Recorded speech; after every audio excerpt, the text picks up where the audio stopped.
Pourquoi Au Secours 34 a souhaité organiser une conférence débat sur ce sujet.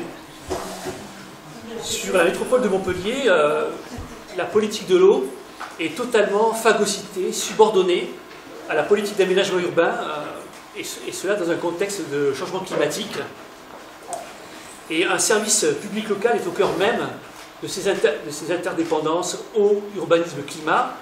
Il s'agit du service de gestion des eaux pluviales, qui est paradoxalement très mal connu, alors qu'il est essentiel à la vie de la cité. Au Secours 34 n'étant pas capable de faire une présentation sur un sujet aussi vaste, compliqué et opaque, nous avons fait appel à Marc Lémé, qui suit depuis longtemps l'évolution réglementaire de la gestion des eaux pluviales, notamment dans le cadre de la réforme territoriale qu'on a tous vécu à Montpellier. Bon, Marc Lémé est déjà intervenu plusieurs fois à Montpellier, pour ceux qui ne le connaîtraient pas. Il est journaliste spécialisé dans le domaine de l'eau et maintenant consultant sur les politiques publiques de l'eau auprès de collectivités locales. Je lui donne la parole, je la reprendrai après son intervention pour faire un court focus sur la mise en place du service de gestion des eaux pluviales par la métropole de Montpellier, qui a repris la compétence au 1er janvier 2016.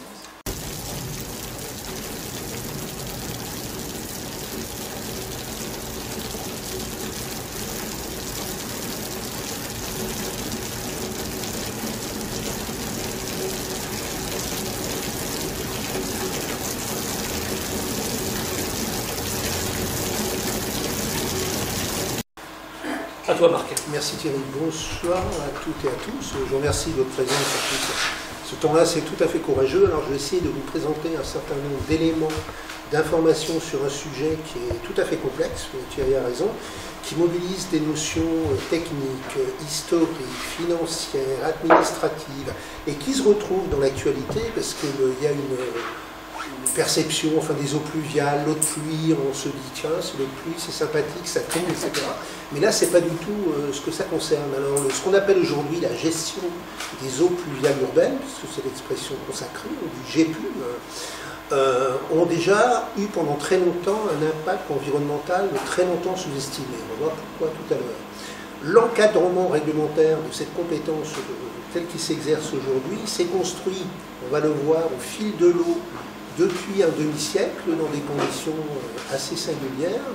Il y a eu plusieurs époques, plusieurs périodes de la gestion des eaux pluviales, je vais revenir tout de suite, et on parle maintenant, depuis les années 70, de technologies alternatives. On verra que ça s'inscrit dans tout un processus complexe. Élément, je ne vais pas vous assommer sous les chiffres, mais à prendre quand même en considération. On considère aujourd'hui, il n'y a aucune instance qui a en capacité de le définir avec précision, que la gestion des eaux pluviales urbaines mobilise à l'échelle du territoire national de 2 milliards à 2,5 milliards d'euros. C'est autant, sinon davantage, que les redevances des 6 agences de l'eau françaises. Donc c'est un enjeu, à la fois technique, environnemental, mais aussi financier absolument incroyable.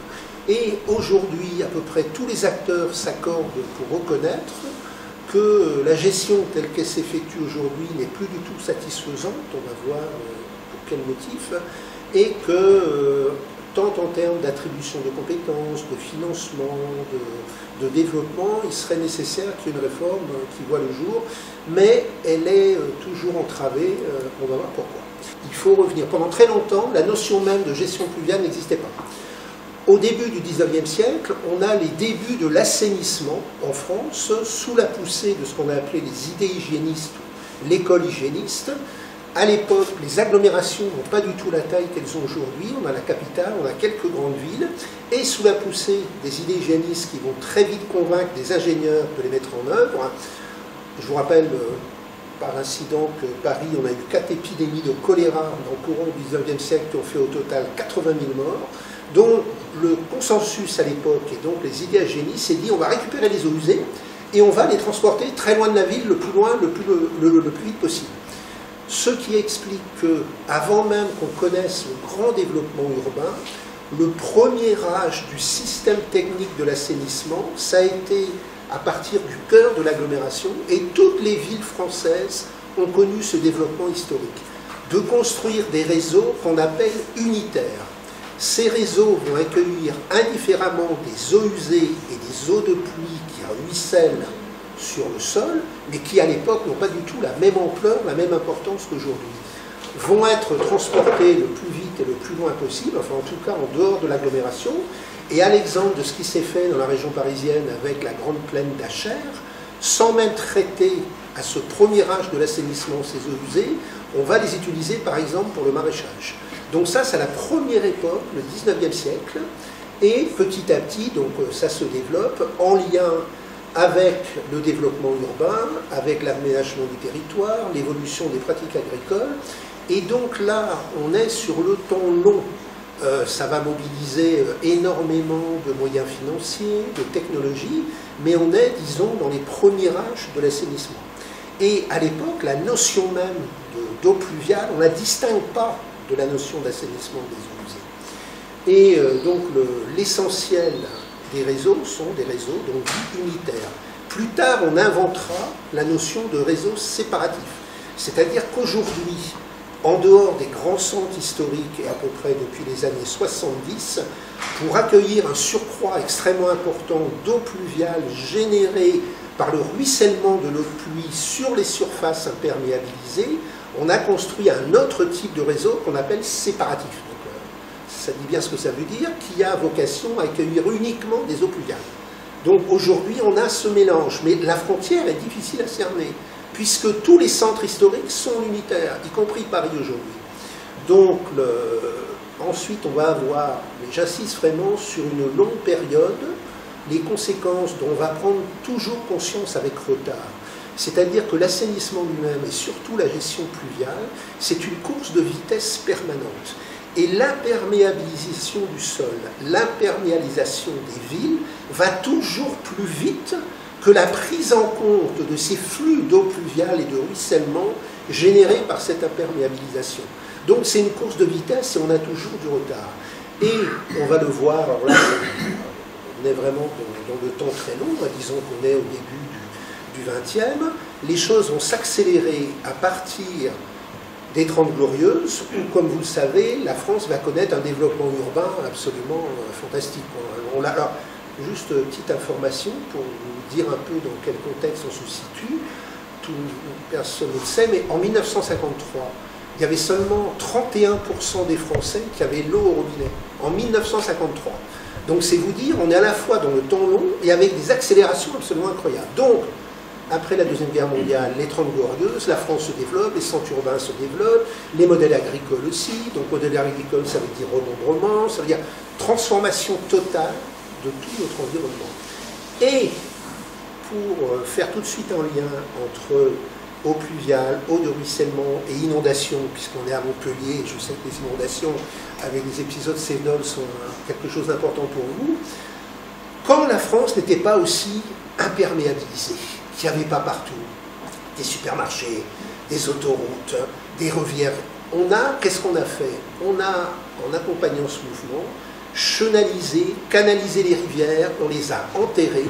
Auparavant, quand on avait des phénomènes extrêmes, qu'on avait beaucoup de pluie, qu'on avait ce qu'on appelle maintenant, ce qu'on a vu récemment par exemple, les rivières, ça on l'a totalement oublié, pour nous c'est quelque chose d'inscombable aujourd'hui. Les rivières, quand leur lit grossissait, elles divaguaient, elles bougeaient, elles allaient un peu par ici, un peu par là. On avait ce qu'on appelait des champs d'expansion de crues naturelles, qui étaient des terrains agricoles, et quand on avait un orage qui sortait de l'ordinaire, la rivière sortait de son lit, divaguait un petit peu, envahissait un peu les terrains agricoles, mais c'était un mode de gestion finalement ordinaire.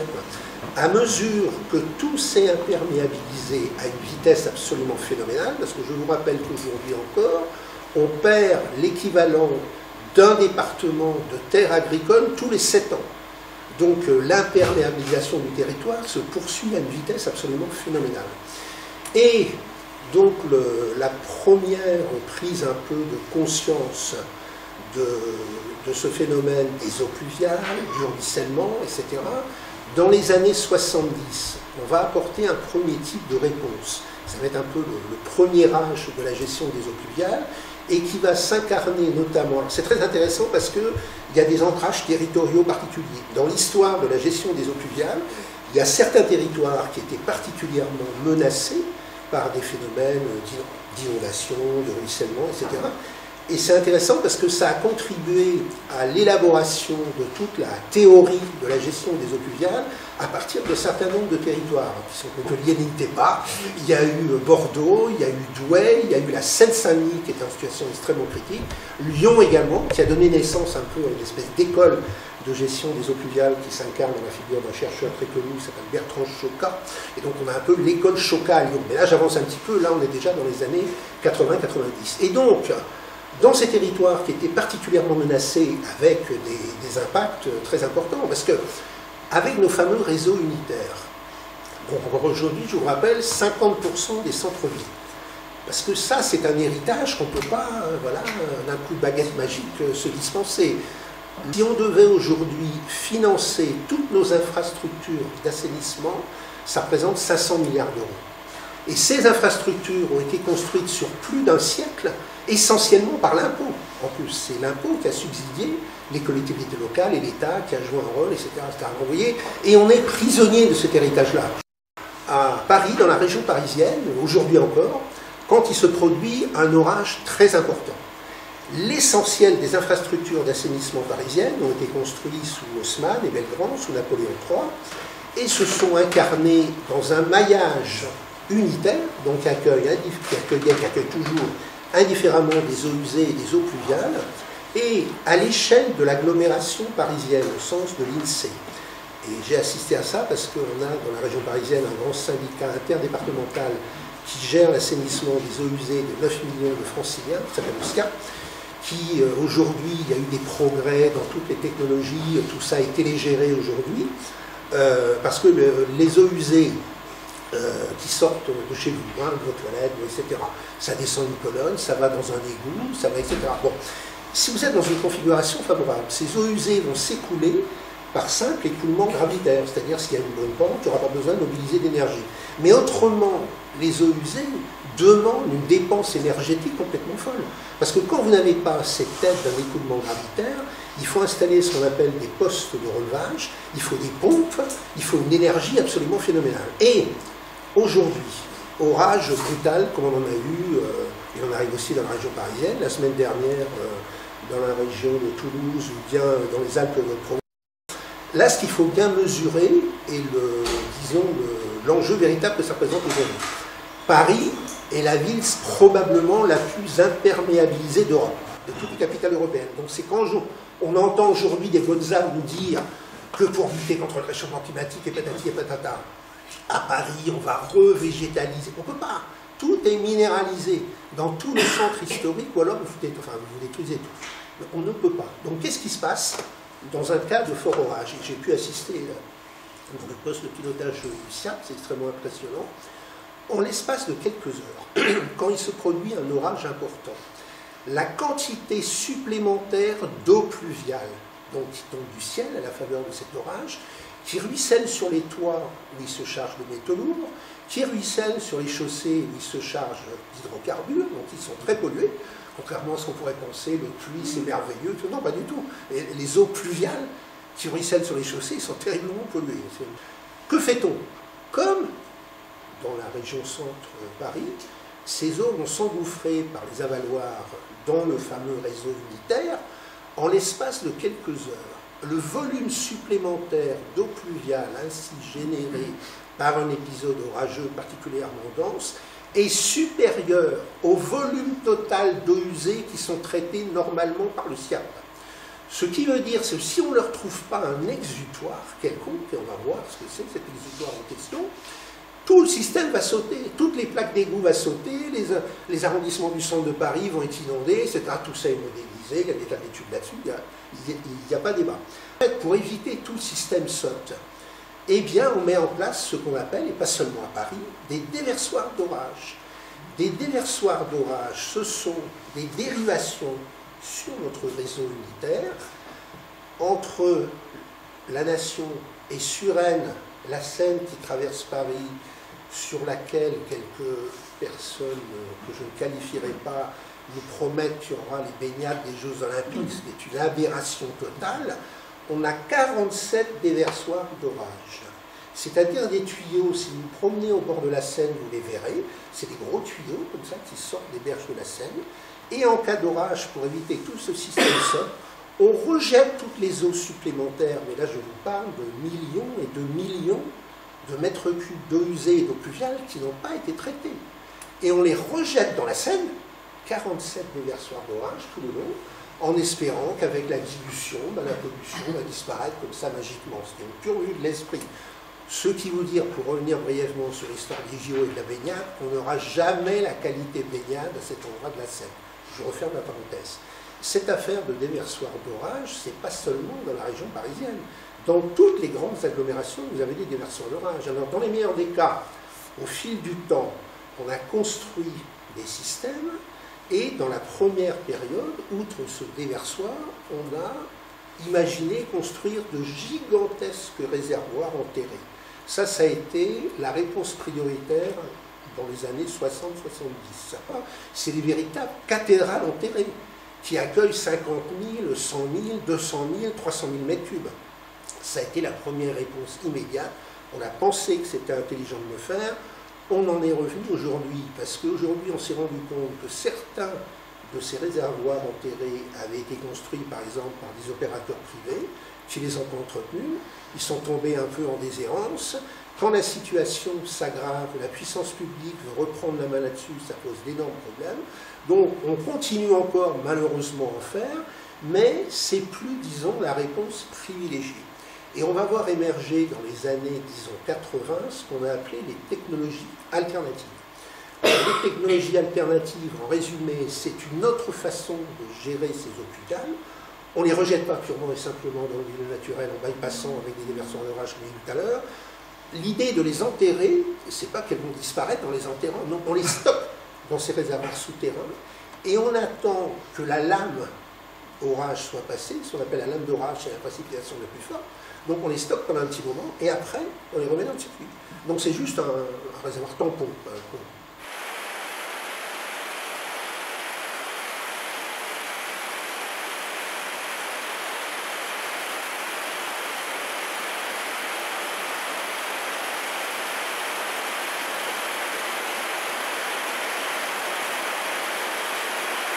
L'imperméabilisation des sols continue. Et alors ce qu'il faut, ça peut paraître un peu abusif à le dire comme ça, mais à chaque fois qu'on imperméabilise 1 cm², on accroît le phénomène de ruissellement des eaux pluviales urbaines. C'est inévitable. Dès qu'on construit la moindre chose, et là on voit commencer à se dessiner le lien entre gestion des eaux pluviales, aménagement du territoire, urbanisme, PLUI, SCOT, prescription d'urbanisme, etc. Donc ce sont des enjeux qui concernent tout autant, sinon plus, il ne faut pas les voir comme un petit agrégat isolé de la gestion de l'eau, non, c'est à l'intersection de tout un tas d'autres politiques publiques. Et ce sont d'ailleurs, c'est là l'origine de tous les problèmes qu'on rencontre. L'encadrement réglementaire de tout ça s'est construit au fil du temps. Alors, pour vous en donner un exemple de des complications infinies que ça pose pour les collectivités qui sont en charge de ces compétences, quand on a une installation de gestion des eaux pluviales installée en ce qu'on appelle en domaine privé, au titre de l'article 241 du Code de l'environnement. Donc, un opérateur privé met en place sur une parcelle qui lui appartient un dispositif de gestion des eaux pluviales, ce qu'on appelle infiltration de la parcelle, rétention, etc. Là, c'est le propriétaire qui est responsable, la personne privée. Mieux, si d'aventure cette personne privée qui a fait un peu de travail sur sa parcelle, on doit la féliciter, rejette ensuite ces eaux dans une installation du domaine public. Eh bien, il n'y a pas d'autorisation requise si ces eaux sont rejetées dans le domaine public. C'est déjà un peu une bizarrerie. Ensuite, les caniveaux, les fossés, les avaloirs, les bouches d'égout, ça ressortit de la compétence du service de la voirie. Donc le début, si vous voulez, l'accès aux exutoires dans une collectivité locale, c'est le service de la voirie. Ensuite, les canalisations, les bassins enterrés, les bassins de rétention, d'autres technologies qu'on met en place aujourd'hui, c'est du ressort de l'EPCI, donc pour vous c'est la métropole par exemple, mais d'autres services, plutôt les services en charge de l'assainissement par exemple. Et au fil du temps, je vais y revenir tout à l'heure, en matière réglementaire, On en arrive à une situation aujourd'hui où l'ensemble de ces compétences de gestion des eaux pluviales urbaines, qui sont déjà dispatchées dans différents services au sein de la même collectivité, on peut aujourd'hui opérer un distinguo en termes de compétences. Les métropoles, les anciennes communautés urbaines, certaines subsistent mais très peu, et les communautés d'agglomération se sont vues dans l'obligation d'ajouter cette compétence eaux pluviales à leurs compétences obligatoires traditionnelles. Mais les communautés de communes, non, c'est seulement facultatif. Alors déjà, au niveau simplement d'organisation et de mise en œuvre des compétences, c'est un peu étrange, parce qu'on retrouve le débat et le conflit traditionnel entre les territoires de l'eau et les territoires administratifs. Donc vous savez certainement que ces dernières années, il y a eu plusieurs lois qui ont réorganisé un grand nombre de compétences de la gestion de l'eau, la loi NOTRe, qui a mis fin à la compétence communale, historique, si on peut dire comme ça simplement, à liquider les petits syndicats et à transférer aux communautés d'agglomération de communes les compétences eau et assainissement. Donc, ça pose énormément de problèmes qu'on vit partout, toutes les collectivités aujourd'hui, parce que sous couvert de rationalisation, on se rend compte quand même que le territoire d'une communauté de communes ou d'une communauté d'agglomération est un territoire administratif. Ces territoires regroupés sont toujours des territoires administratifs, mais ils ne correspondent pas à ce qu'on appelle les territoires de la gestion de l'eau.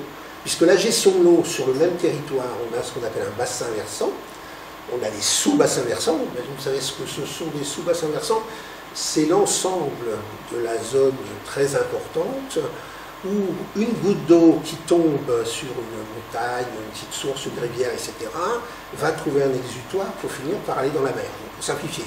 Donc le bassin versant, c'est toute la gestion des questions hydrographiques à cette échelle-là. Le sous-bassin versant, c'est un petit aménagement un peu plus petit, mais ça ne correspond pas au découpage administratif.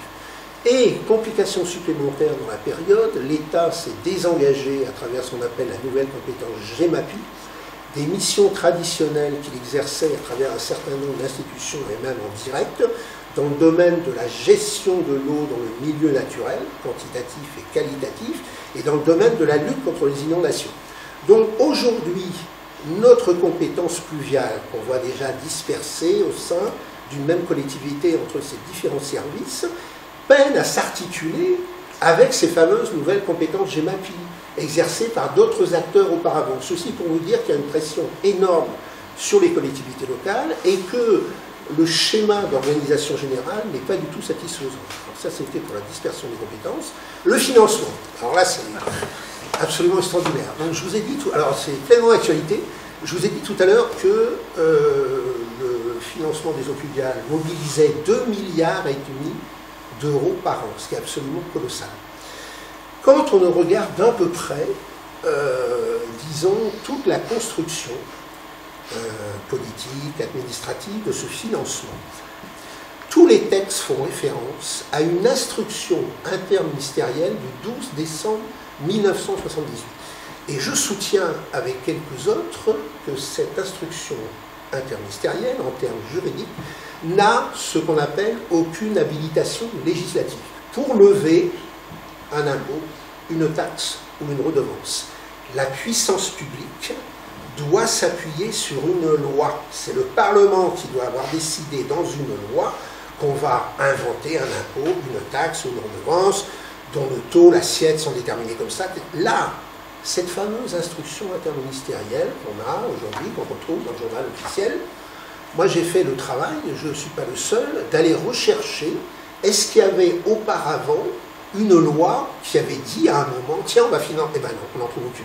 Cette instruction est extrêmement importante parce qu'elle nous dit le service public de l'eau et d'assainissement, c'est ce qu'on appelle un service public industriel et commercial, un SPIC. Donc votre facture d'eau et d'assainissement, c'est vous, usagers de l'eau et de l'assainissement, qui la payez à travers votre facture d'eau. Donc ça c'est bien connu, etc., même s'il y a des abus, mais ce n'est pas l'objet. Et le service de gestion des eaux pluviales, lui, il n'est pas dans la même catégorie, c'est ce qu'on appelle un SPA, un service public administratif. Et il ne peut pas être financé par la facture d'eau de l'usager, parce qu'on n'est pas dans la même catégorie. Donc, l'eau et l'assainissement, ce qu'on appelle donc le SPIC, ça ressortit dans les catégorisations de la comptabilité des collectivités locales de ce qu'on appelle la ligne M49, tous les élus connaissent ça, alimentée par la facture d'eau de l'usager. En théorie, enfin pas en théorie d'ailleurs, le service de gestion des eaux pluviales n'étant pas un SPIC mais un SPA, service public administratif, ne peut lui être financé que par le budget général de la collectivité, c'est-à-dire par les impôts locaux que vous acquittez tous.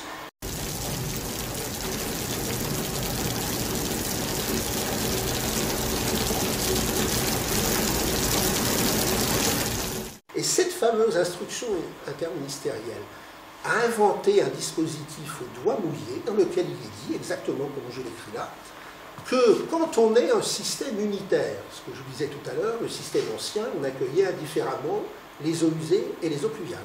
En cas de système unitaire, on pourra totalement ou partiellement financer de 20 à 35% des charges de fonctionnement, hors amortissement et emprunt, c'est très technique, je m'en excuse, à partir du budget général.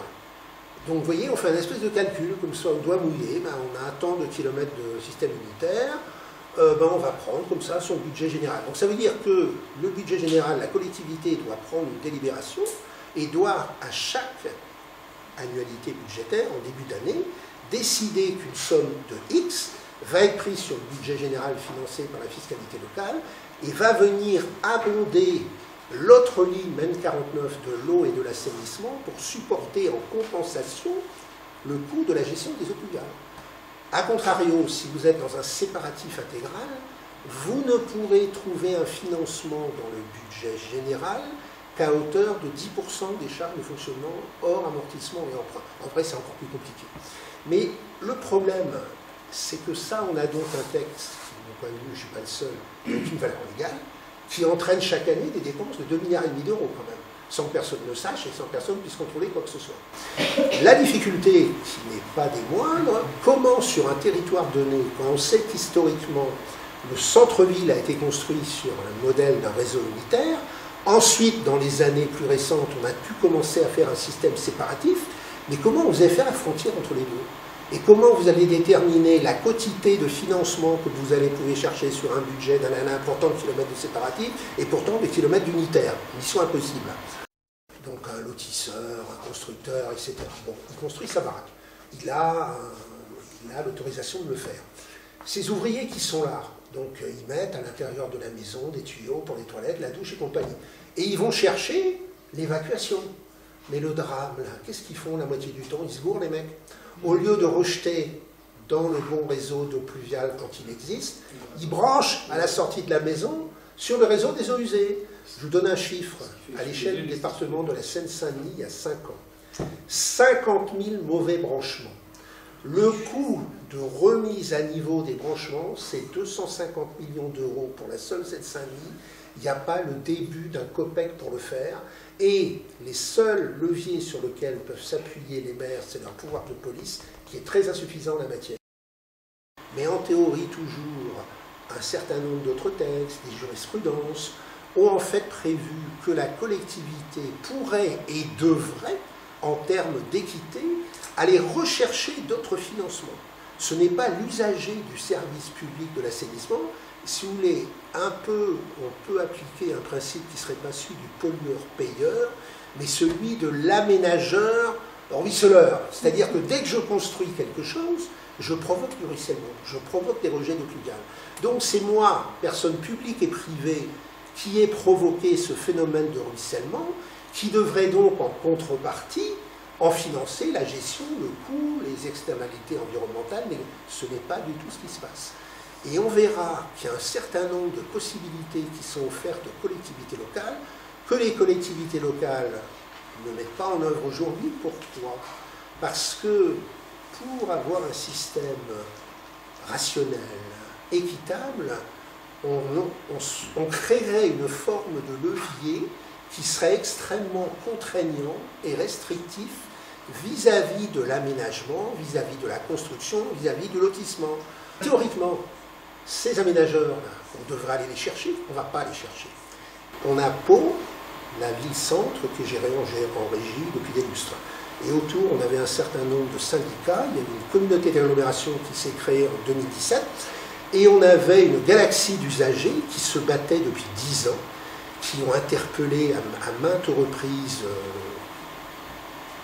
M. Béraud, ensuite la communauté d'agglomération, les services du préfet, les services de l'État, parce qu'ils avaient constaté, en consultant les délibérations, le budget de la collectivité, tenez-vous bien, que là, on n'avait même pas ces histoires-là calculées au doigt mouillé, non.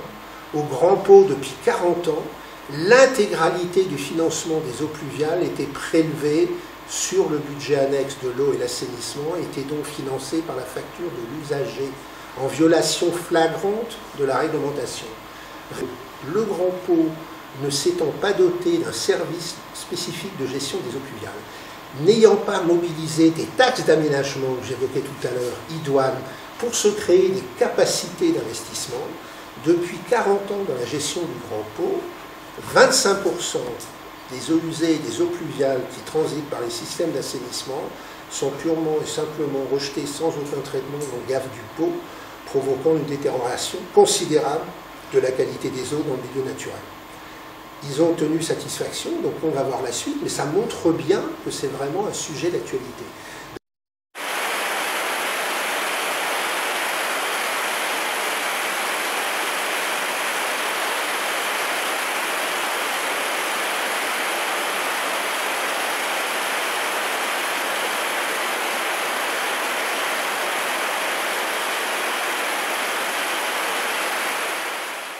Dans la période récente, on a assisté, là, sous le gouvernement actuel, à un véritable coup de force. Donc, tout l'historique de la construction de cette compétence, personne ne nie qu'on a un service public de l'assainissement, machin, là, et les eaux pluviales, autre catégorie, qui ne peut pas être financée de la même manière. Bon, comme c'est un sujet explosif et très sensible,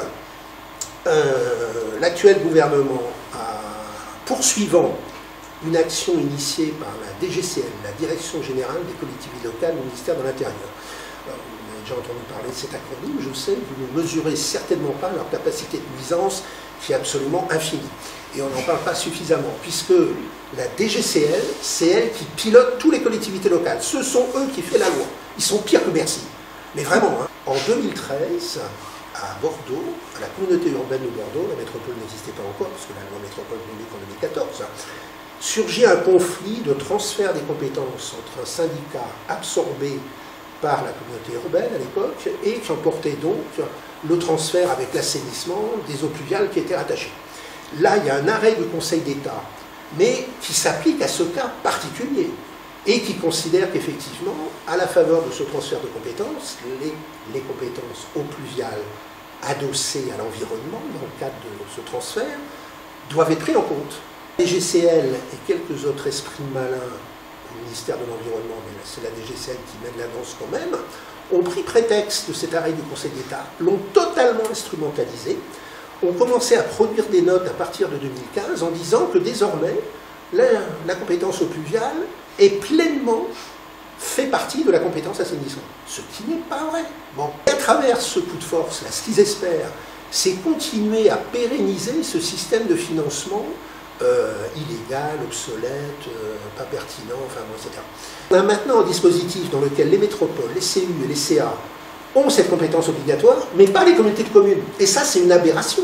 Parce qu'en termes de territoire, ce que je vous disais tout à l'heure, quelle cohérence territoriale peut-on construire sur un territoire qui va être affecté à l'échelle d'un sous-bassin versant par une gestion des eaux pluviales déficiente, si d'un côté on a une collectivité qui a la compétence et l'autre qui ne l'a pas, ou elle est facultative et qui ne voudra pas la prendre de toute façon.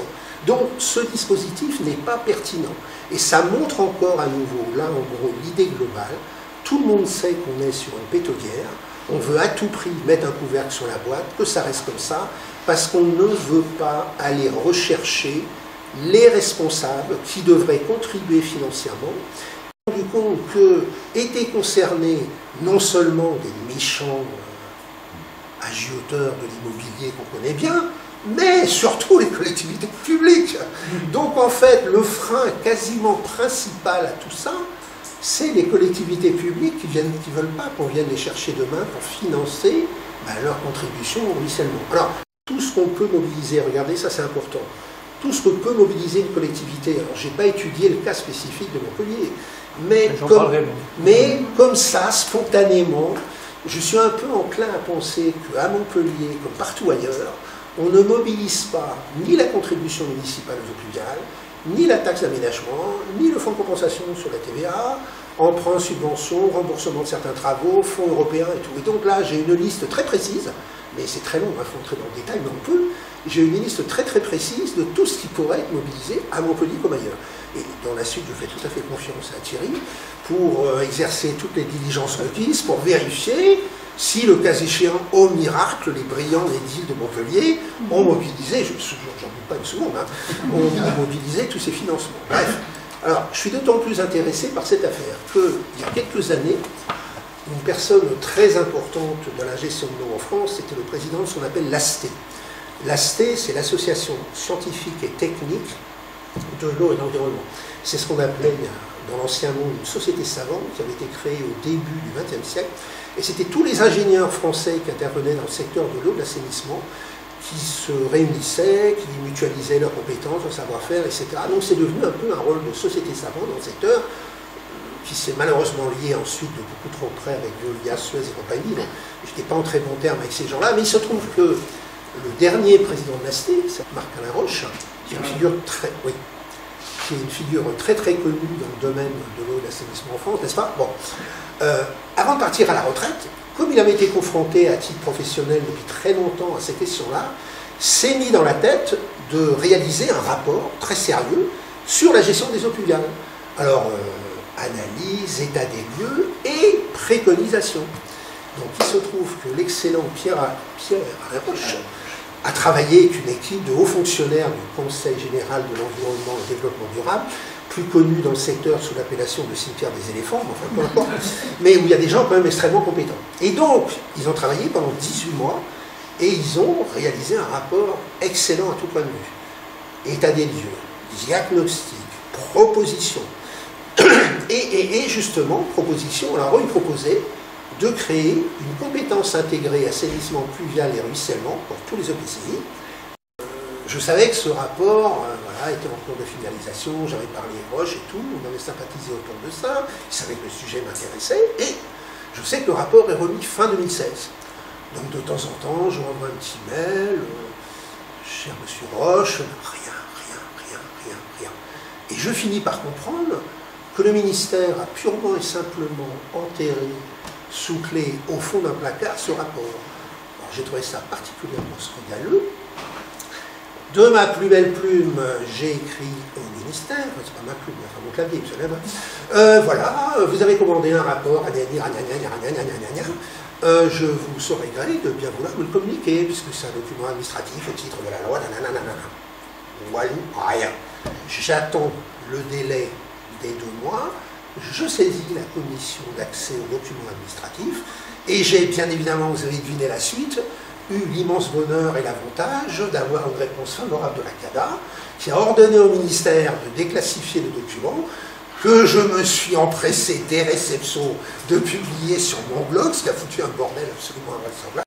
On a ce rapport aujourd'hui, qui contient dans le détail, sous la plume d'excellents spécialistes de la question, le diagnostic et les préconisations qui permettraient enfin d'apporter une réponse intelligente et pérenne. Donc là, vous voyez bien, inventer des nouvelles modalités de financement, précisément, donc 2 grandes catégories, provenance budget général pour les voiries et espaces publics, de la M14, et redevance du JAD, du service sur les constructions, aménageurs publics et privés.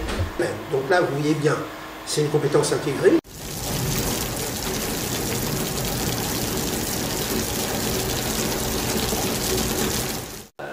Les services administratifs de la métropole, notamment sa direction eau et assainissement, ont lancé la mise en place du service de gestion des eaux pluviales dès le 1er janvier 2016, donc, en suivant une démarche que, personnellement, je trouve assez pertinente.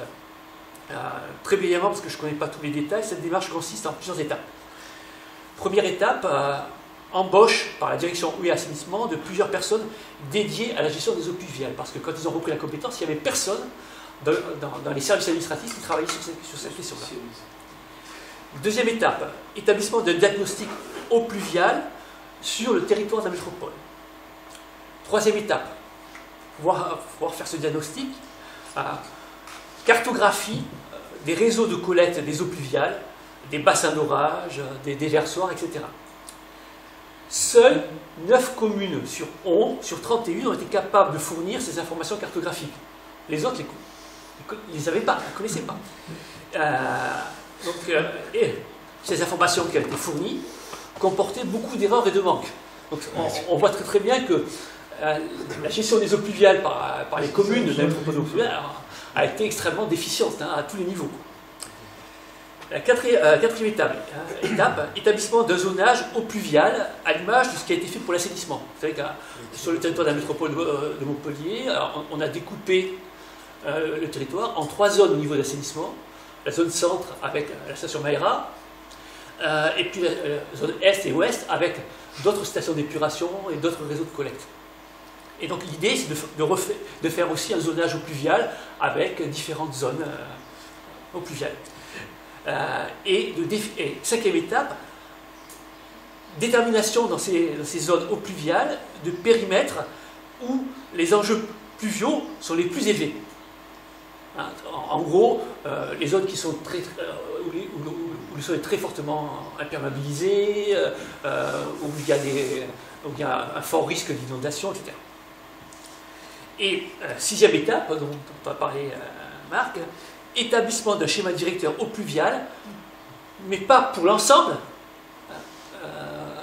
du territoire ou pour les zones, mais pour chacun des périmètres à fort enjeu.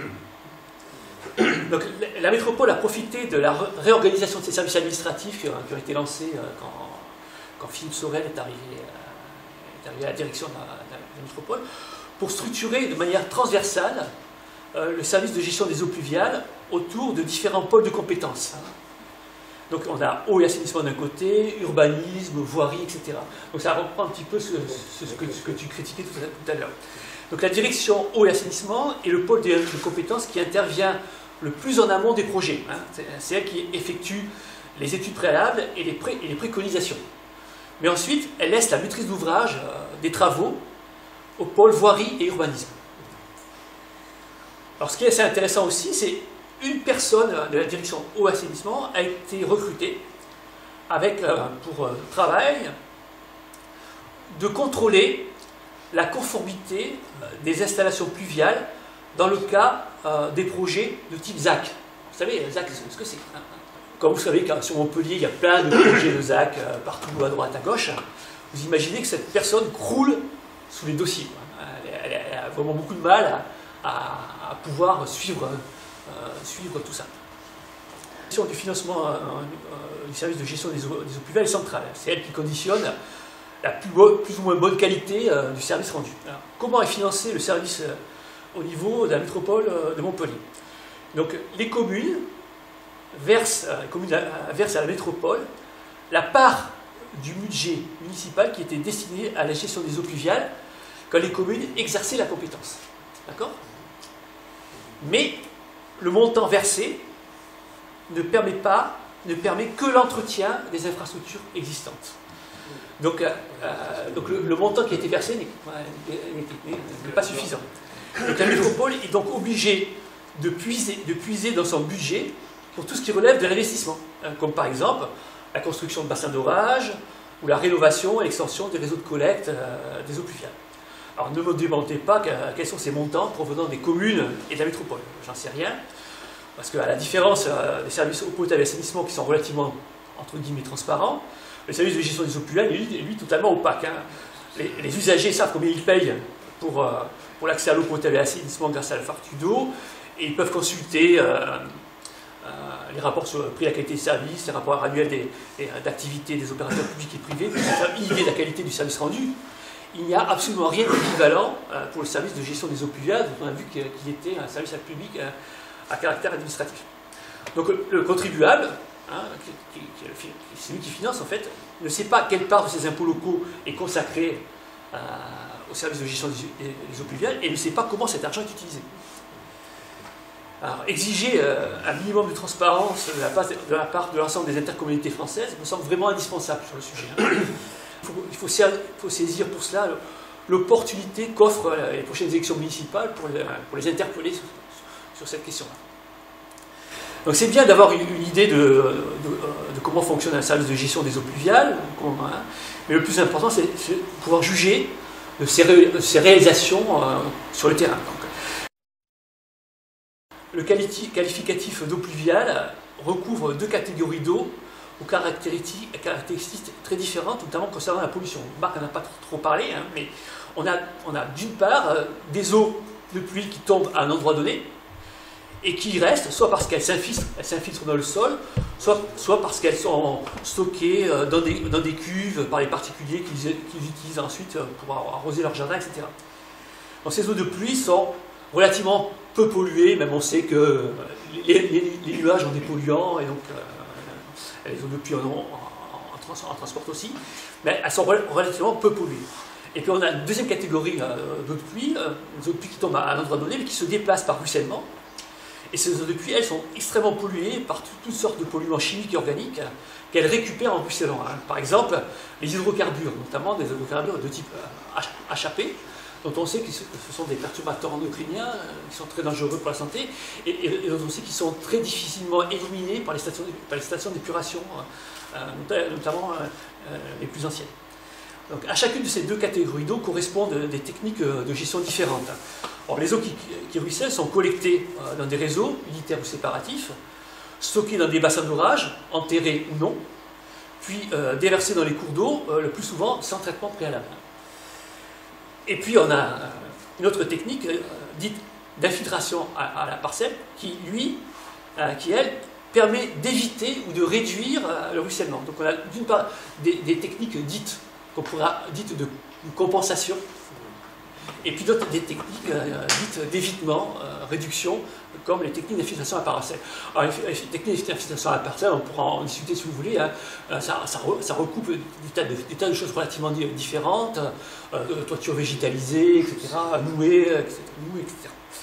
Les collectivités locales à Montpellier se sont cantonnées pendant longtemps au réseau de collecte et au bassin d'orage. La technique d'infiltration à la parcelle, qui est préconisée depuis peu par les agences de l'eau, n'est quasiment pas utilisée sur le territoire de la métropole de Montpellier. Et même au niveau national, seules quelques collectivités locales commencent à la mettre en pratique. Donc, l'exemple le plus connu qu'on cite, c'est la métropole du Grand Lyon, qui a à fond sur cette logique de technique d'infiltration à la parcelle. Donc la métropole de Montpellier privilégie actuellement le stockage dans des bassins d'orage, le plus souvent enterrés, et ne veut pas du tout entendre parler d'infiltration de la parcelle. Par exemple, je vais vous donner 3 exemples de projets urbains qui sont portés par la métropole. Agrandissement des facs de sciences et de lettres. À chaque fois, il y a un bassin pluvial enterré. On ne nous le dit pas, hein, parce qu'on les enterre justement pour les cacher. Des immeubles au bord du Lèze, après le pont à Berlévy. Hein. Il y a certains immeubles qui sont construits carrément au bord du Lèze. Hein. Et là, vous avez l'immeuble, des bassins qui sont des bassins à ciel ouvert, et puis le Lèze. Et ces bassins à ciel ouvert prennent les eaux de ruissellement, et une fois qu'elles sont remplies, et que le niveau du Lèze baisse, eh bien, on rejette dans le Lèze directement, sans traitement. Et puis le troisième exemple, c'est personne au niveau des associations environnementales, au niveau des associations d'usagers de l'eau, n'a bougé sur ce projet-là, alors qu'au niveau urbain, c'est celui qui, au niveau hydraulique, est à mon avis, le plus catastrophique. C'est X fois plus catastrophique que le projet Oxylane, ou des choses comme ça. C'est tout ce qui est dans le quartier Aude à la mer, hein, le long du tram, donc dans Montpellier Sud. Et donc là, ils sont en train de construire au niveau de la station de métro Écopole, dans le quartier Aude à la mer, sur le territoire de la commune de Pérols, des immeubles sur des zones humides, et ils vont systématiquement mettre des bassins, mais j'aimerais bien voir comment ils vont mettre des bassins eux, parce que la situation hydraulique dans ce coin-là, elle est absolument catastrophique. On a un problème particulier en région méditerranéenne, qui n'est pas du tout le problème de la région parisienne, qui n'est pas du tout le problème de la métropole de Lyon.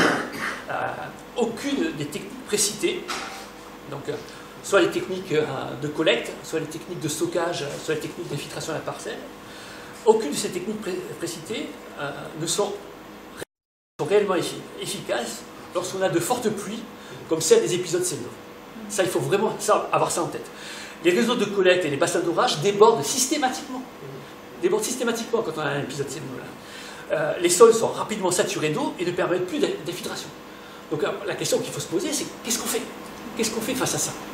La GEMAPI, que j'ai beaucoup étudié dès sa naissance, si je veux dire, pour une raison assez brutale, c'est qu'en l'état, ce que je peux constater, la GEMAPI s'arrête dans le milieu rural, ne va pas au sein des milieux urbains.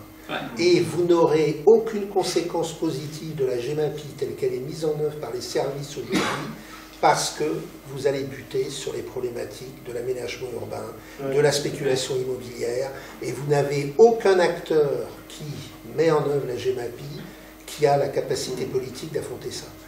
J'ai publié hier sur mon blog, donc en libre accès, une très longue communication de M. Michel Desbordes, dont certains d'entre vous connaissent peut-être le nom, qui a enseigné un hôtelier pendant 38 ans, qui était un spécialiste des inondations, du ruissellement urbain, etc., et qui explique admirablement, dans une rétrospective historique très approfondie, un des problèmes majeurs de la mise en œuvre de l'assainissement en France, c'est comment ont procédé les ingénieurs, quelle théorie s'est développée, sur quelle base. Quand les ingénieurs ont construit tous les grands réseaux d'assainissement, on leur a posé la question toute bête, oui, mais il faut un tuyau de quelle grosseur? Ben, il faut un tuyau pour accueillir tant de mètres cubes, etc., pendant telle durée. Bon, mais qu'est-ce qu'on va avoir comme référence? Eh bien, la doctrine en la matière, c'est celle du délai de retour, donc maintenant c'est la norme à peu près décennale. Ça suppose qu'on soit capable d'identifier les événements hors normes sur une très longue durée, et ça s'est construit dès la fin du 19e, avec les premiers relevés météo. C'est-à-dire qu'on a des séries de relevés météo qui identifient tous les événements hors normes, justement. Et après, c'est un espèce de calcul au doigt mouillé, parce qu'on intègre des composantes techniques, économico-financières, etc. On se dit, bon, on fait une analyse coût-bénéfice, et on se dit, voilà, on a eu une récurrence d'événements à 20 ans, peut-être que ça ne va pas se reproduire comme ça, bon, on va le faire à 10. Et donc, vous construisez tous vos systèmes d'assainissement pour accueillir les flux supplémentaires, qui étaient les flux supplémentaires de l'événement le plus hors norme que vous avez identifié. Mais, et Desbordes l'explique très bien, cette course-là, je l'évoquais vaguement aussi un peu tout à l'heure, tout à fait brièvement, elle est toujours perdue d'avance.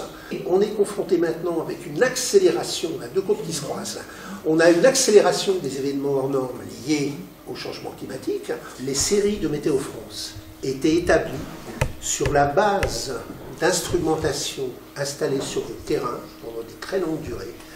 Depuis quelques années, là aussi, tout a changé. Et par exemple, j'appelle à cet effet la figure d'une certaine Madone royale, qui je veux dire, Météo France, le nouveau mot d'ordre maintenant, la résilience. 0 mort, on ne peut rien faire, mais on va mettre en œuvre des moyens extraordinaires pour avertir les gens, afin qu'ils montent sur le toit de leur maison. Et lors d'un épisode, la fameuse Madone s'est particulièrement distinguée ces dernières années en déclarant à la radio qu'elle allait donner ordre que quand on serait alerté par Météo France, on ferait sonner les cloches dans les églises. Aujourd'hui, il y a une très forte mobilisation partout contre ce qu'on a appelé les grands projets inutiles, l'urbanisation, conduite en dépit du bon sens. À travers cette problématique des eaux pluviales, on peut trouver, me semble-t-il, des nouveaux leviers d'action pour la société civile, pour les associations, en interpellant les collectivités et en leur intimant de respecter la réglementation en vigueur pour commencer.